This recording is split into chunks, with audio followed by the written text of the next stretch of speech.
Hidden within the silent corridors of Redwood Haven Hospital, a single moment stands poised to unravel lifetimes of secrets and regrets. Jacob Townsend, a man whose net worth soared to millions after one brilliant software breakthrough, never imagined he would confront his past in a sterile hospital ward. But fate has other plans, and it all begins when he steps through a heavy door sart pounding in his ears, only to lock eyes with a woman he swore he'd never see again. Beside her lie two identical boys, small and fragile faces he has never known. His world is about to change forever. Jacob Townsend woke up in his penthouse overlooking the glimmering skyline of San Francisco, already dreading the day ahead. When he had first purchased this luxurious top-floor unit in the heart of the city, the unobstructed view was a symbol of his unstoppable ambition. He liked to say that from this vantage point, you could see the future. But this morning, the panorama felt claustrophobic, as if the world were closing in around him. The buzz of his phone jolted his attention. It was his personal assistant, Sarah Nguyen, who had been with him since the early days of his tech company, Townsend Innovations. "Mr. Townsend," she began, her tone soft but urgent.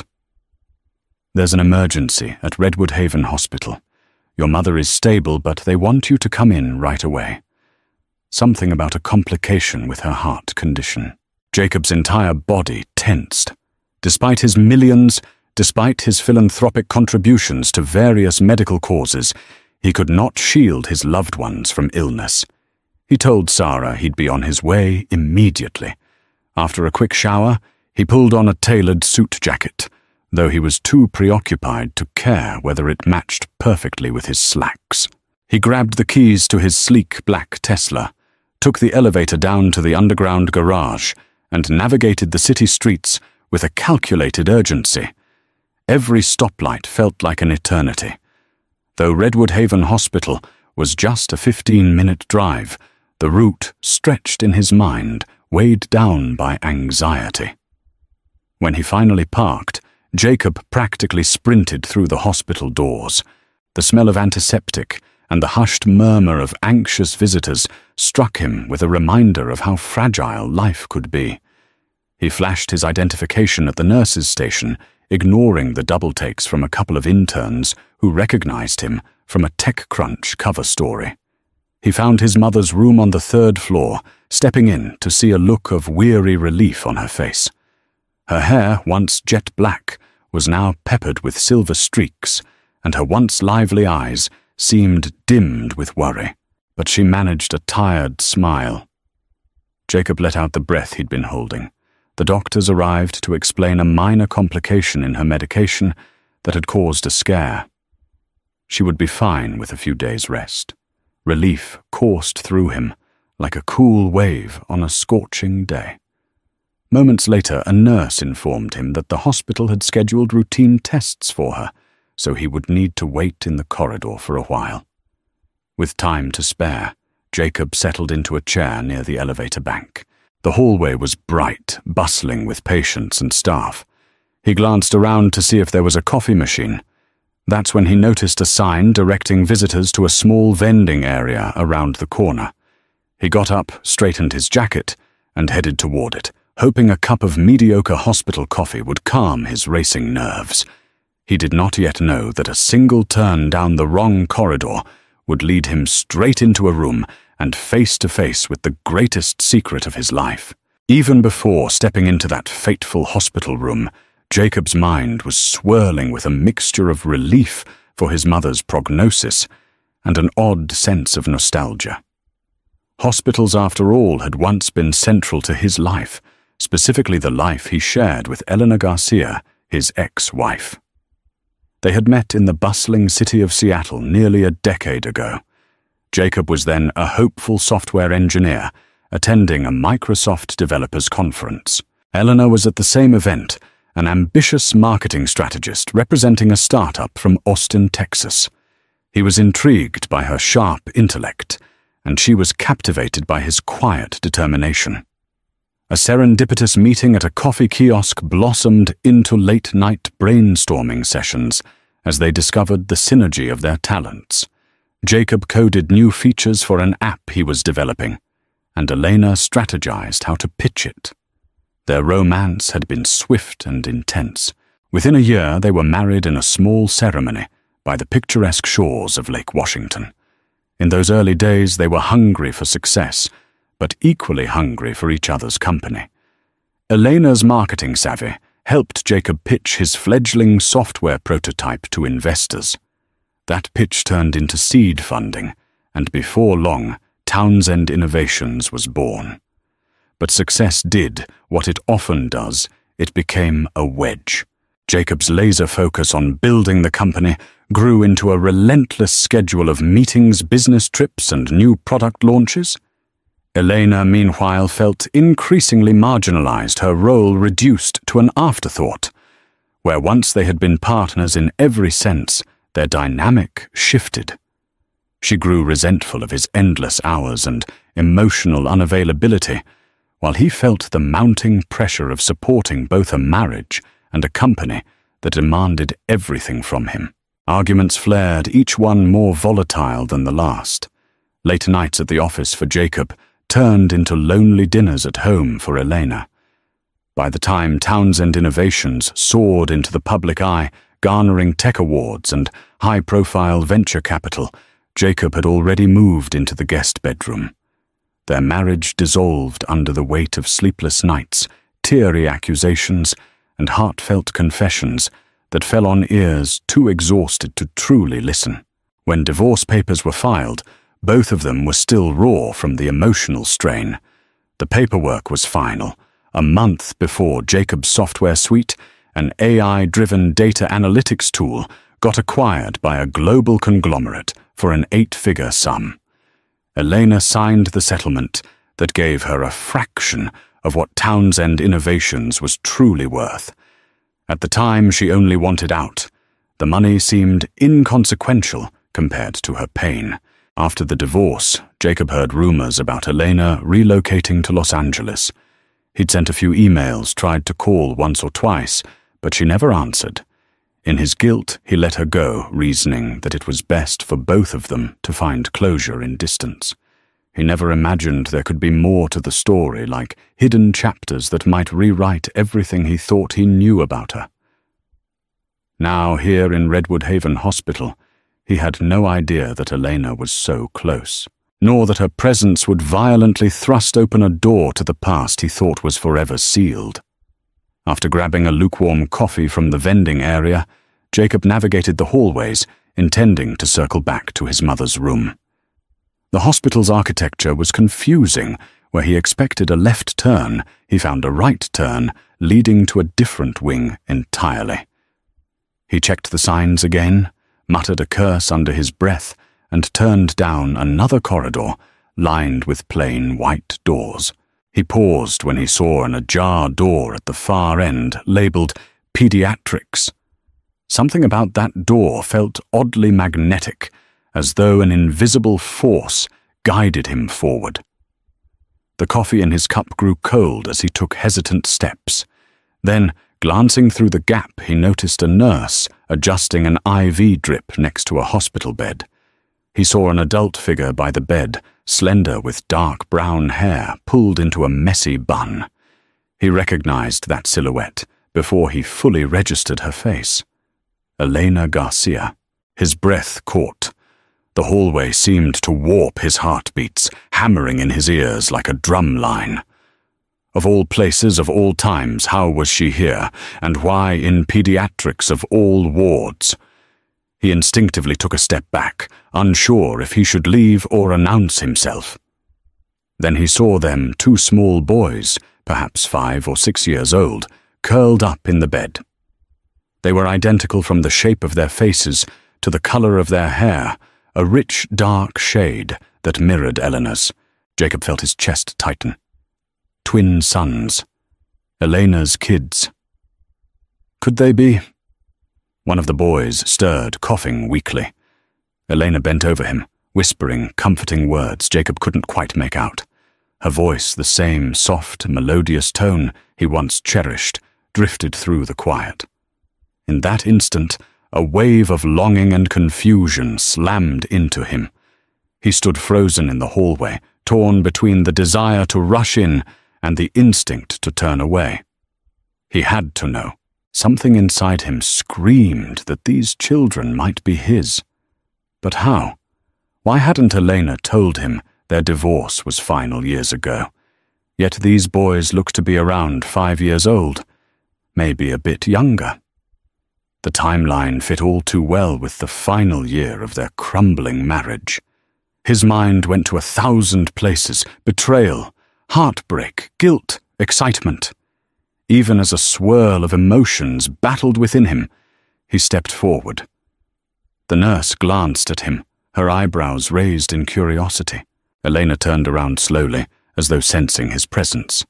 Their eyes locked. A lifetime of memories ripped through the space between them. For a moment, neither spoke. Then, very softly, Elena broke the silence. "Jacob," she said, her voice trembling. He opened his mouth, but no words came.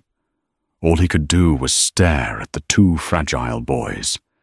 One of them turned his head, revealing dark eyes that mirrored Jacob's. The realization crashed into him like a tidal wave they were his sons. In the hush of that hospital room, the space between ex-husband and ex-wife held an entire universe of secrets and regrets. Outside, life went on. Machines beeped, doctors rushed by.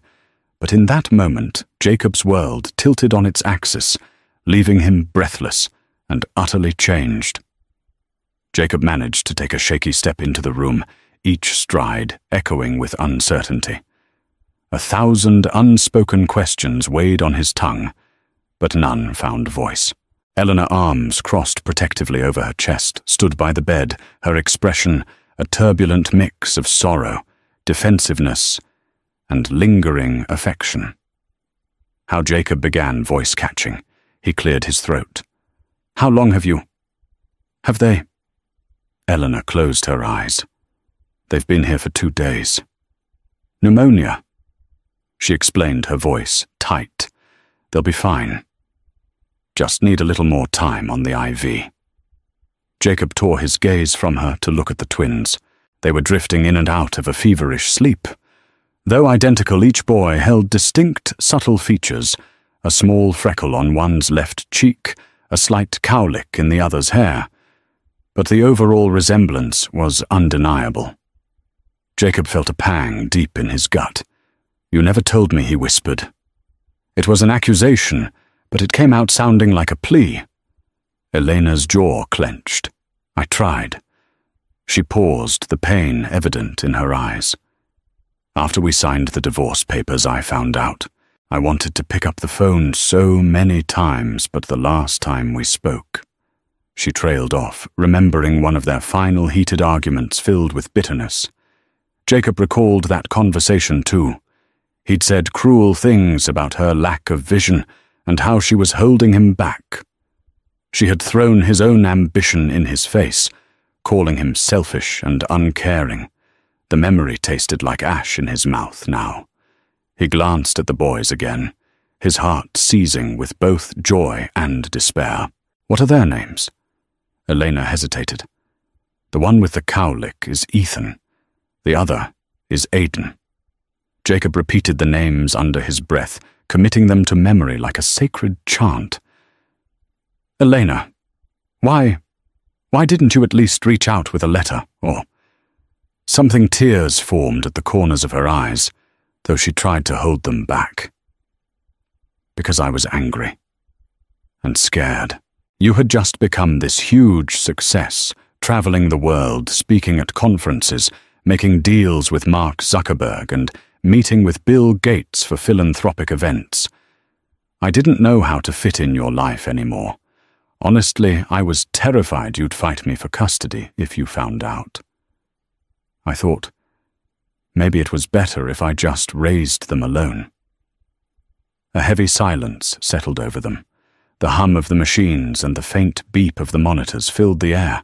Jacob's mind flashed back to the darkest moments of their marriage, the screaming matches, the slammed doors. Could they have navigated all that if they'd known about the pregnancy sooner? As if sensing the tension, one of the twins, Aidan, stirred. His eyes fluttered open. He looked at Jacob, confusion clouding his small face. Elena quickly bent down, caressing the boy's hair. "It's okay," she murmured. Jacob's eyes welled with tears. He ached to reach out to introduce himself as the father this child had never known, but guilt and hesitation paralyzed him. Over the years he'd built a fortress around his heart, money, power, success. Now, in this stark room, that fortress was crumbling brick by brick, and outside that door the hospital corridors continued full of people with their own anxieties and heartbreaks. But here, in the cramped pediatric room, Jacob Townsend's entire life was being rewritten by two tiny, feverish boys, and the woman he once vowed to love forever. For Eleanor, those 2 days in Redwood Haven Hospital had been a blur of fear and exhaustion. She had rushed Ethan and Aidan in when their fevers wouldn't break, driving all night from her modest home in Sacramento to the specialized children's ward here in San Francisco. She hadn't expected to spend her sleepless hours replaying old memories, but being surrounded by white walls, the hum of fluorescent lights, and the faint cries of other children triggered flashbacks she couldn't ignore. She remembered the early days with Jacob, his restless energy, his unwavering sense of hope. She remembered how he would stay up coding until dawn, and how she'd wake up to find him slumped over his keyboard. Back then she'd drape a blanket around his shoulders, plant a kiss on his cheek, and stifle a laugh at the messy tangle of wires and energy drink cans at his feet. They were so in love that even mundane tasks felt like shared adventures. That was before the yelling, before the blame games started, each of them accusing the other of stifling dreams, before the heartbreak became too much to bear. After the divorce, Elena found out she was pregnant. The reality hit her like a freight train. She was carrying twins, Jacob's children, yet all communication between them had collapsed into a black hole of resentment. She remembered drafting emails she never sent. She typed them out in the dead of night, tears smudging her words, but her pride stopped her from pressing send. She feared Jacob would think she was using the pregnancy to manipulate him. She told herself he doesn't need this. He's building an empire, and maybe deep down she was afraid he'd respond with cold indifference. So she made her decision she would raise Ethan and Aidan on her own. She took a job in Sacramento, a quieter life, away from the tech scene that reminded her too much of Jacob. Money was tight, especially when the twins were born prematurely. Medical bills stacked up. She'd look at her paychecks, never enough to get ahead, and then glance at her phone, contemplating a call to Jacob. But each time she told herself she was strong enough to do it alone. Now, leaning over her sons in the hospital bed, she felt the weight of that choice. The moment she saw Jacob in the doorway, her heart lurched with a mix of longing and dread. Memories and regrets came flooding back, a wave of what-ifs and might-have-beens. She glanced at him now, noticing the subtle changes age and success had wrought. He still had that intense gaze, though new lines around his eyes spoke of stress and ambition. She saw flashes of the old Jacob in his worried expression, the one who once stayed up late with her, dreaming of a life they could build together. A part of her wanted to yell at him to demand why he never tried harder to find her. Another part yearned to collapse into his arms for comfort. But those feelings warred with her motherly instinct to protect Ethan and Aidan at all costs. She didn't know which instinct would win out. All she knew was that life had just forced them both into an unplanned reunion, and their next steps would shape the future of two innocent boys who deserved the world, no matter how broken their parents' past might be. Ethan and Aidan, though only 5 years old, sensed tension crackling in the air. It was more than just the whir of machines or the sterile hospital smell. The emotional undercurrents between their mother and the unfamiliar man standing nearby were palpable, even if they lacked the words to fully understand it. Ethan, the slightly quieter of the two, blinked at Jacob with solemn curiosity. He had always been the more introspective twin, often studying people's expressions, as if searching for the hidden meaning behind every glance. He noticed how his mother's face tightened whenever her eyes met the stranger's, and he noticed how the stranger, Jacob, looked at them with something like awe. Meanwhile, Aidan, the bolder twin, felt a strange mixture of excitement and wariness. He was used to being the adventurous one, the child who might climb a tree, while Ethan hung back. But now, feeling feverish and weak, he could only manage a whisper. Still, when he caught Jacob's gaze, he offered a small wave, a child's instinctive greeting. Jacob, overwhelmed, offered a gentle smile in return. Whenever their mother was out of earshot, chatting with a nurse or adjusting something on the monitors, the twins exchanged hushed whispers. "Who is he?" Ethan asked, his voice raspy from coughing. Aidan shrugged. "I don't know. Maybe a friend of Mum's." Ethan glanced over at Jacob again. Something about the man felt familiar. It was in the eyes, the shape of the nose, or maybe the slight arch of his eyebrows. A fleeting thought made Ethan's heart pound in his small chest. Could this be the father other kids at preschool talked about, the father they had never met? At bedtime, Ethan and Aidan sometimes asked their mother about their dad, but Eleanor would gently redirect the conversation, her eyes clouded with sadness. She would say, "Your daddy had to go away before you were born, but he loved you very much," a story too vague to fully grasp. Now, seeing Jacob stand there with tears in his eyes, Ethan felt a flicker of something that might have been hope. For so long their mother had been the one constant in their lives, working hard to provide them with a stable home, reading them stories about faraway worlds and tucking them in every night with promises of a brighter tomorrow. But she was always alone, exhausted, and sometimes deeply sad in the quiet moments. As the day wore on, the twins drifted in and out of restless sleep. In their dreams they saw hazy images, a man and a woman smiling a shared home that was warm and comforting, a sense of wholeness that eluded waking life.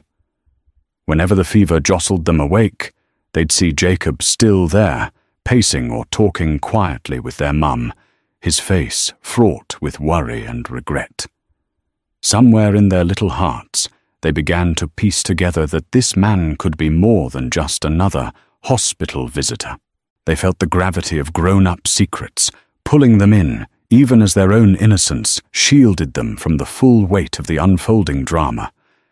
Still, in the fleeting clarity between coughs and naps, both Ethan and Aidan felt an instinctive certainty that life would never be the same again. Jacob lingered in the hospital corridor after the doctor politely asked him to step out during a routine check on the twins. His head swirled with conflicting emotions, guilt at not having known his own children, anger at Elena for keeping them hidden, and a deep confusion about what to do next. Over the years he had defined himself by business achievements, launching a startup, raising venture capital, closing multi-million-dollar deals. He was Jacob Townsend, tech mogul, a man who prided himself on controlling every variable in his life. But here in the pastel-colored pediatric ward, he had no control. Reality was upending the tidy narrative he'd spun around himself. He paced by a row of plastic chairs, ignoring the curious stares of passers-by. He recalled the pivotal moments of his career, the sleepless nights, the triumphant investor, pitches, the marquee media interviews. All of it seemed hollow now compared to the enormity of realizing he was a father.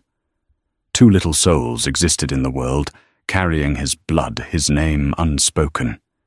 He tried to rationalize. Could Elena have told him sooner without fear? Would he have embraced fatherhood back then? Or would he have viewed it as a distraction? Images flashed through his mind, a younger version of himself, consumed by ambition, traveling across the country to secure deals, barely pausing to eat or sleep. He hated to admit it, but he might have rejected the news, or worse, he might have tried to force a custody battle, as Eleanor feared. The pang of regret made his stomach churn. When Elena finally emerged from the room, he approached her cautiously, like someone unsure if they have the right to stand nearby. "How are they?" he asked. She studied him for a moment. "The fever's holding steady. Doctors say they're responding well to the antibiotics, so hopefully they can go home in a few days." Jacob nodded, a flicker of relief warming him. "I want to help," he said, voice trembling with sincerity. "With the bills, with everything. You shouldn't have to handle this alone." Elena's gaze hardened momentarily. "I've been handling it alone for years. They're my sons." Jacob flinched. "They're ours," he corrected more firmly than he intended. His heart thumped in his chest as Elena's eyes welled with tears. She was clearly worn out, her defenses teetering. "They are," she admitted softly, arms wrapped around herself. "And I'm sorry, Jacob, I really am. But it wasn't an easy choice." He took a tentative step closer. "I understand, or at least I'm trying to." His voice cracked. I don't know how to be a father. All these years I've been chasing success and ignoring everything else." Elena let out a shaky sigh. Being a parent isn't about being perfect. It's about being there. They've wanted a dad for so long. The words hit Jacob with a force he couldn't describe. Guilt tightened around his heart like a vice. "I want to be there now," he whispered. "If you'll let me." She searched his face, looking for some glimmer of sincerity, or perhaps a hidden agenda. Finally, she nodded once. "Then start by being here. Sit with them, read them stories, comfort them through the night. Let them see who you are." Jacob swallowed hard. A knot of anxiety and excitement churned inside him. "I'll do whatever it takes," he promised, aware that in this moment money was meaningless. He was stepping into a role that demanded love, patience, and vulnerability traits he had buried under layers of ambition. In that quiet hallway, they shared a fleeting look of mutual understanding. The road ahead was uncertain, riddled with old wounds and fresh fears.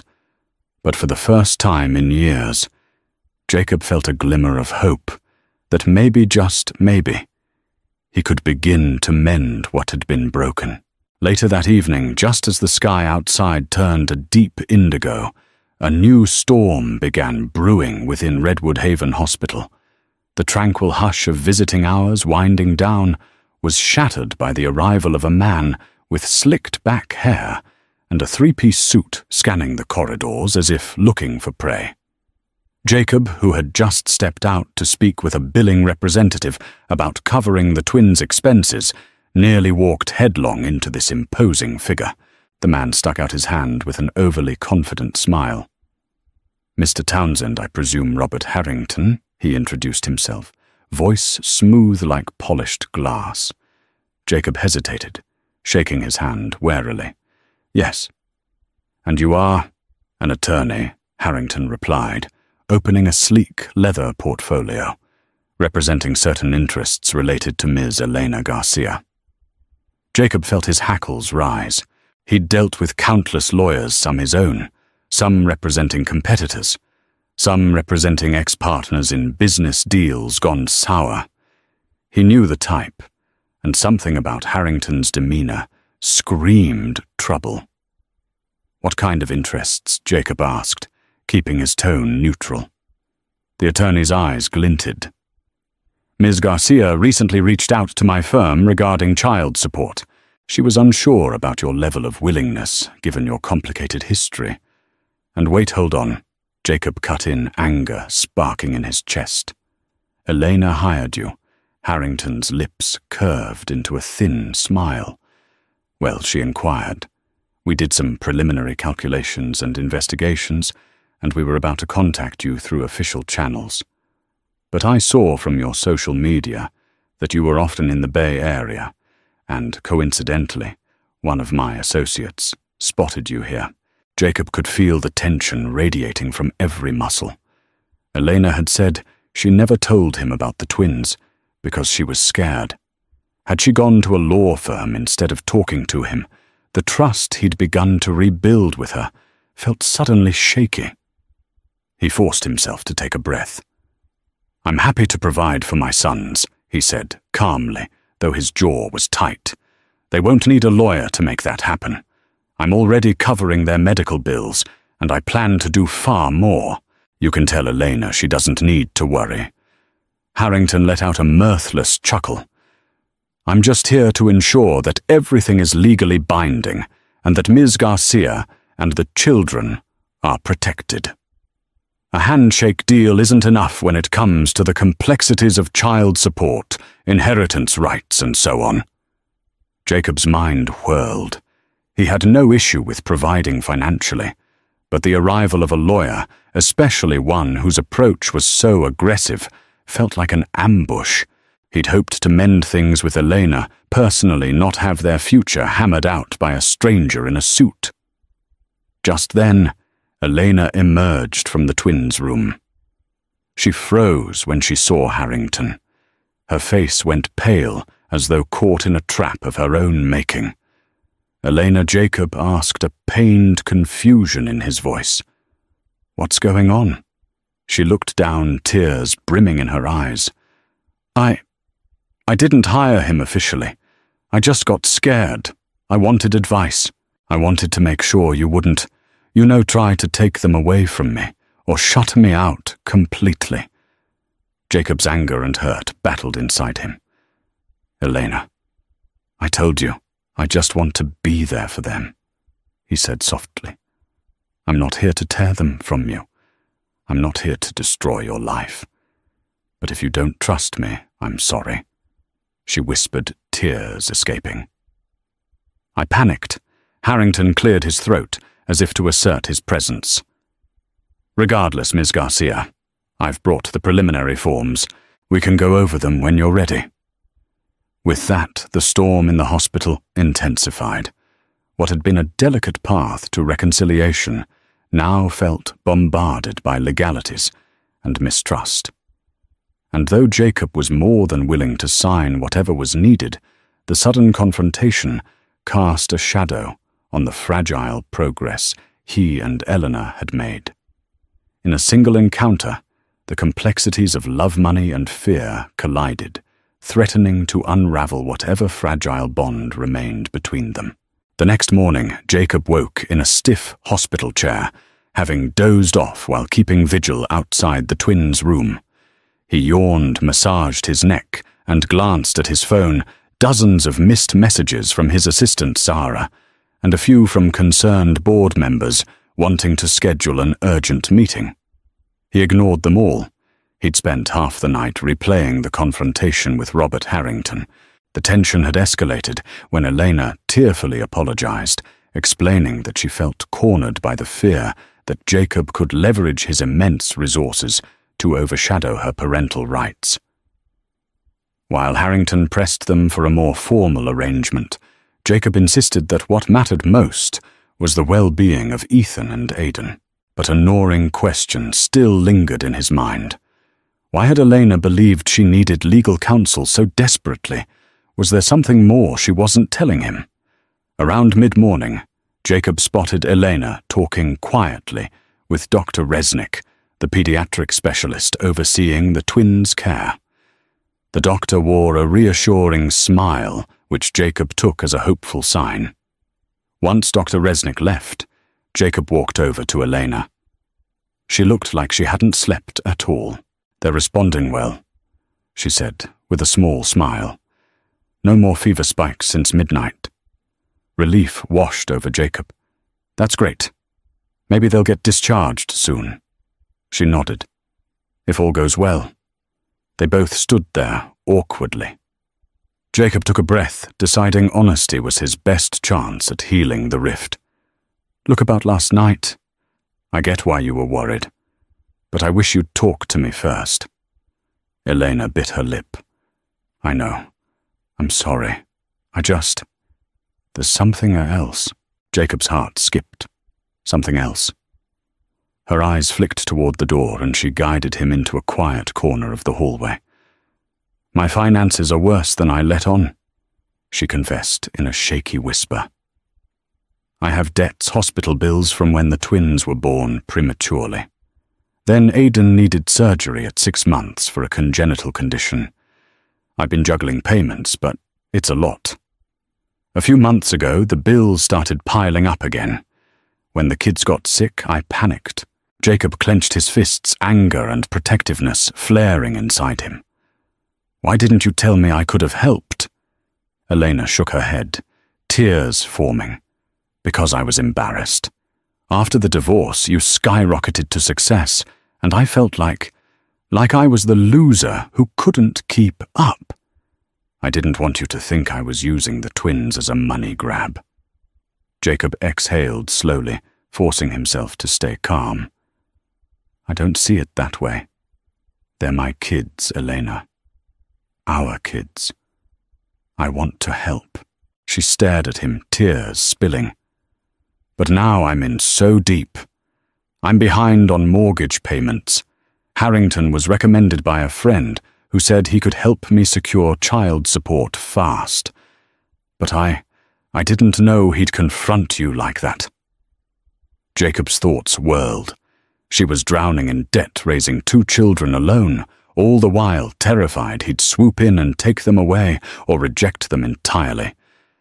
The revelation sliced through his heart. "You don't have to do this alone anymore," he said. "Whatever it takes, medical bills, mortgage, anything, I'll handle it. We can figure out a plan together." She gave a choked sob, relief flooding her face. "Jacob, I appreciate it, but I need to know something. Are you doing this just because you feel guilty, or because you genuinely care about us?" Jacob pressed his hand gently over hers. "Elena, I made mistakes in the past. My guilt is real. But so is how I feel about my sons, and about you. I've never stopped caring. The air between them felt charged, holding the promise of a renewed understanding. But the conflict wasn't over. Legal documents and past resentments still loomed. Yet for a moment, a flicker of hope shone through a chance at forgiveness, a chance at a family neither of them had dared to dream possible. Somewhere down the hallway, a nurse called for Elena. She wiped her tears, nodded at Jacob, and walked toward the twins' room. As he watched her go, he felt the weight of his own choices pressing on him. Whatever happened next, one thing was clear. Turning his back was no longer an option. Over the next couple of days, Jacob immersed himself in the day-to-day realities of caring for Ethan and Aidan at the hospital. He quickly learned the rhythms, morning checkups, medication schedules, meal times. He read them storybooks, improvising silly voices to coax smiles from their pale faces. He even attempted a few jokes, and Aidan, the more mischievous twin, laughed despite his lingering cough. Elena watched these interactions from a distance, at first cautious, and still uncertain. But gradually she eased her guard. She saw sincerity in Jacob's every gesture. His awkward attempts at fatherly affection were genuine, not forced. Between hospital visits, Jacob met with a financial planner and quietly arranged to pay off Elena's outstanding medical bills. He set up a trust fund for the twins, though he wasn't sure how to tell Elena yet. He feared she might see it as overstepping, but he wanted to ensure their future was secure, especially if anything happened to him. Amid these steps toward reconciliation, however, a new complication emerged. Carmen Rodriguez, Jacob's current fiancée. They had been together for nearly a year, and though she lived mostly in New York, they'd been planning a luxurious wedding in Tuscany come summer. Carmen arrived at Redwood Haven Hospital unannounced. Tall, elegant, and visibly uneasy, she approached Jacob outside the pediatric wing.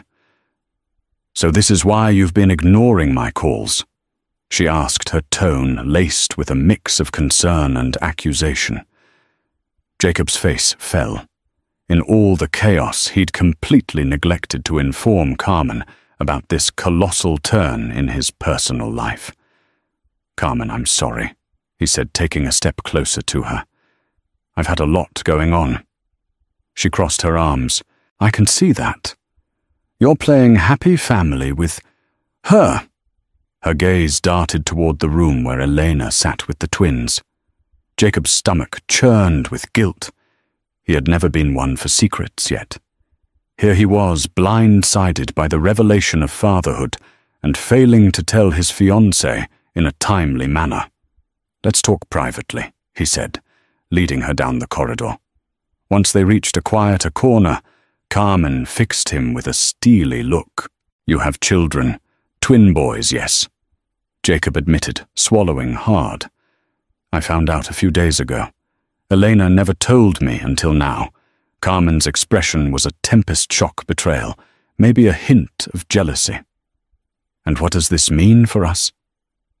Jacob rubbed his temples. "It means I have responsibilities I never knew about. I need to be here for them to help Elena, but it doesn't change the fact that I care about you. I still want to marry you," she sniffed, casting a wary glance back at the pediatric ward. "But can you do both? You're already so busy with your company. And now this." "I just don't know."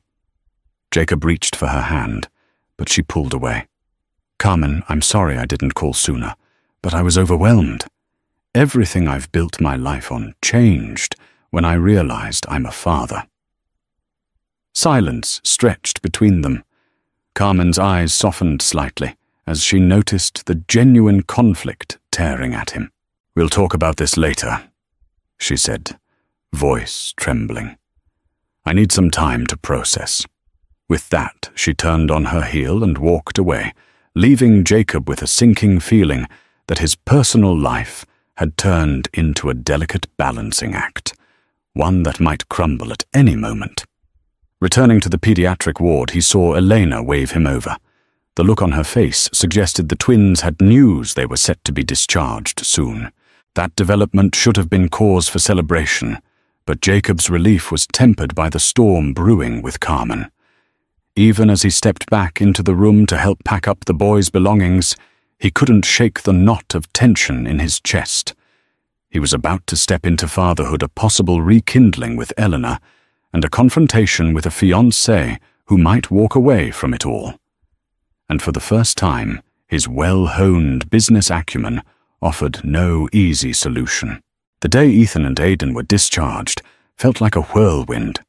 Doctors finalized paperwork, nurses offered cheerful farewells, and Elena signed a stack of forms acknowledging follow-up appointments. Jacob stepped in to handle payment details, discreetly settling the final bill at the administrative desk.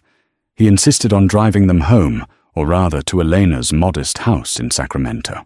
Their small SUV had been left in the hospital parking lot, but Jacob convinced Elena it would be more comfortable for her to ride with the boys in his roomy Tesla, while her car could be delivered later.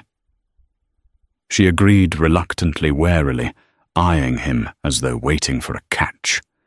The drive took a couple of hours, winding through the scenic route that connected San Francisco to Sacramento. In the back seat, Aidan and Ethan marveled at the car's sleek interior. They giggled at the big touchscreen display, occasionally asking Jacob to honk the horn just for the thrill of it. Despite her tension, Elena couldn't hide a small smile when she saw the boys' excitement. When they arrived, Elena's house came into view, a single-story bungalow with a small porch and a neatly trimmed yard that spoke to her dedication despite financial hardships. Toys lay scattered on the lawn, half-finished chalk drawings decorated the driveway. Jacob felt a surge of emotion, imagining all the milestones he'd missed: first steps, first words, birthday parties. Elena ushered the still-recovering twins inside. The interior was tidy, albeit cramped, a living room that doubled as a makeshift play area, an outdated kitchen with chipped countertops. Jacob gently placed the boys' bags near the sofa. "Home, sweet home," Elena murmured, a faint weariness in her voice.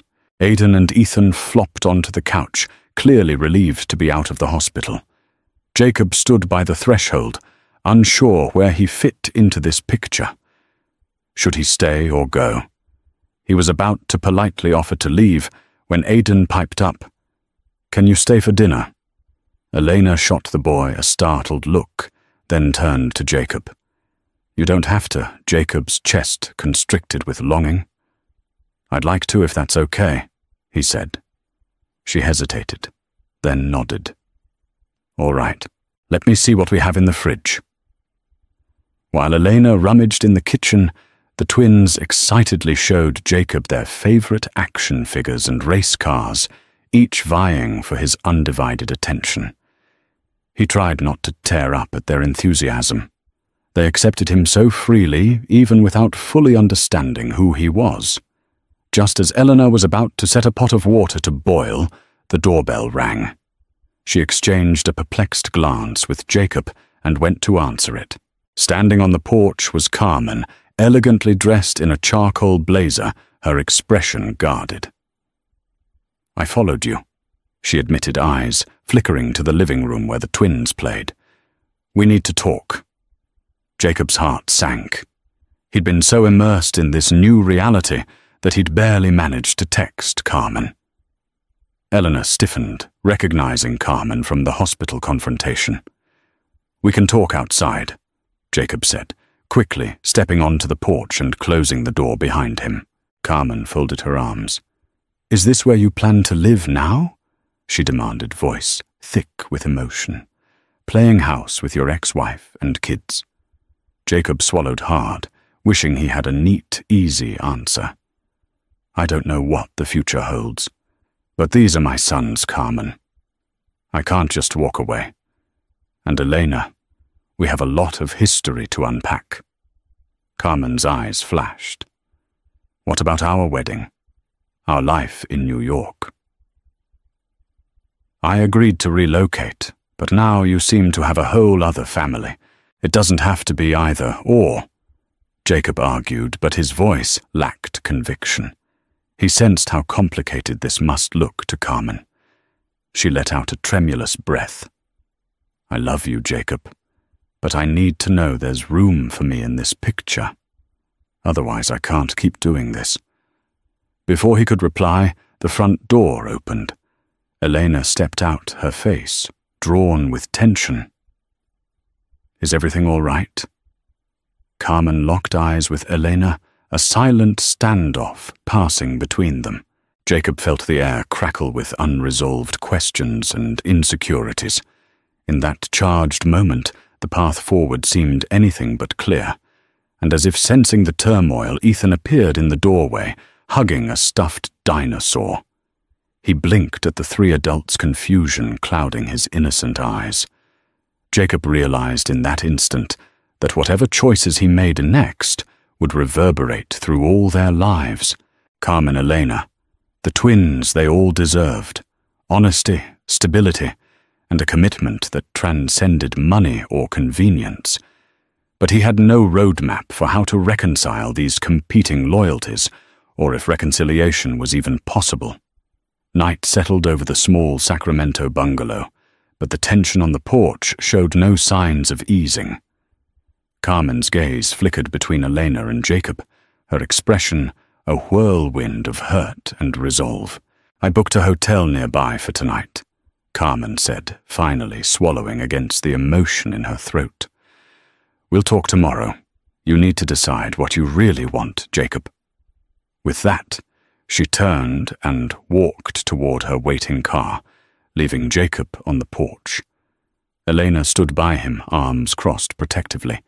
He sensed her concern and also a lingering softness. Jacob turned to Elena. "I'm sorry this is so messy. She exhaled, looking out at the quiet street. "We both made choices that got us here. But now the twins are our priority." He nodded. "Yes, I want to be in their lives. I'm prepared to do whatever it takes, even if it means commuting back and forth between here and my company." Elena turned to face him, a flicker of gratitude crossing her features.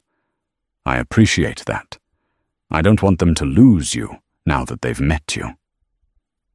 Inside, Ethan and Aidan were peeking through the window, curiosity in their eyes.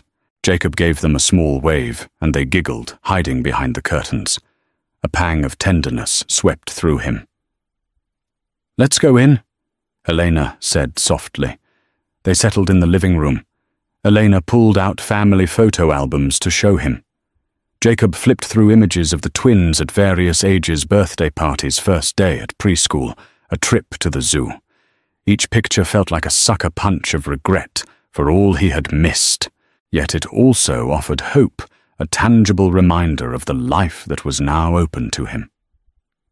As the hours passed, Elena spoke hesitantly about her post-divorce struggles, the nights of crying herself, to sleep, the longing for companionship, the fierce love that motivated her every decision as a mother. Jacob listened in rapt silence, occasionally squeezing her hand when the weight of her words became too heavy. Eventually they heard small footsteps. Ethan and Aidan emerged in their pajamas, looking sheepish. "We can't sleep," Aidan admitted. Jacob glanced at Elena, silently asking permission. She nodded.